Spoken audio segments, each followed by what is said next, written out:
Hello and welcome to episode number 93 of the Daily Sales Message, where each and every single day for at least the last 93 days in a row now, and I might stop saying that bit when we get to 100, it's getting a bit boring, isn't it? But for the last 93 days in a row now, we've provided you with a piece of simple and actionable advice that's designed to help you feel more confident and sell more stuff. If you're new around here, my name is James Newell and I teach people how to sell for a living. And for me, it comes in two very distinct components. It starts with having a clear sales message. You have to be able to articulate what you sell nice and clearly. And then secondly, it comes down to having selling confidence. You have to have the ability to be comfortable and relaxed in a selling situation.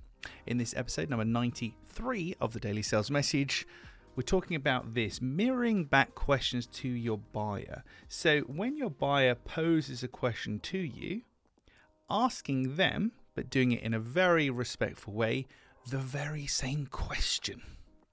For example, somebody might say, James, you're really expensive, bada bada ba.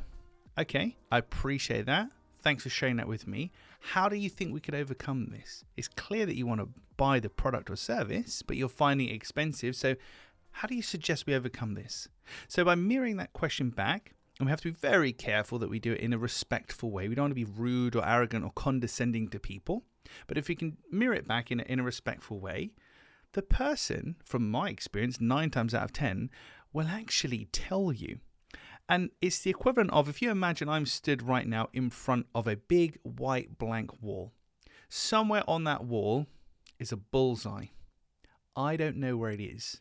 So either I can shoot my arrow as many times as possible and try and hit it, or I can ask you where the bullseye is, and then I can hit it really easily with one shot. And that's what we're doing here.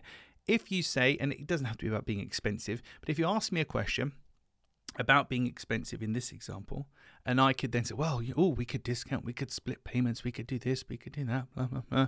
I'm shooting my arrows, but I don't know which one's going to land. If I respectfully just push back in a little bit there and say, okay, how do you suggest we overcome this? What would work for you? And you say, well, could you split the payments in two? Could you take this off and do this and do that, and blah, blah, blah. You are telling me where the target is. And then I can tell you if I can hit it. So it's a much more efficient way of doing things. But like I said, 9 times out of 10, this will work. The 1 time out of 10, somebody say, you tell me, tough guy, you're trying to sell to me, which is fair enough. We're not putting the burden on our buyer here. We take the burden of the conversation and we lead it forward. But if we ask somebody, how do you think we can overcome this? Or why do you think that is? Then often we can get a really good answer and that can help move things forward. Staying on the topic, I said it's not all about being expensive, but I'm going to give you another expensive example. So, hey, maybe it is all about being expensive.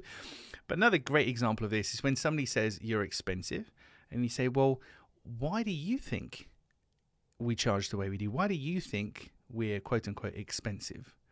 And if you take the example of 2 different cars, we have a Rolls-Royce and we have a Renault, for example. The Rolls-Royce is 20 times more expensive than the Renault.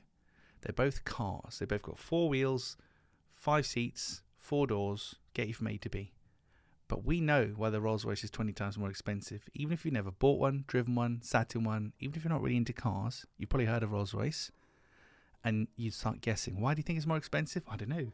Build quality, materials, residual value, it's worth more. The prestige of the brand, the support if anything goes wrong. Whatever you suggest is going to be right. And it kind of implies that you already know the answer. I'm getting all serious now, look at this. So when we push back to people and say, why do you think that is? Or how would you solve this? It's a super powerful tool. Most people don't do it because they're already terrified out of their minds to be in a selling conversation anyway.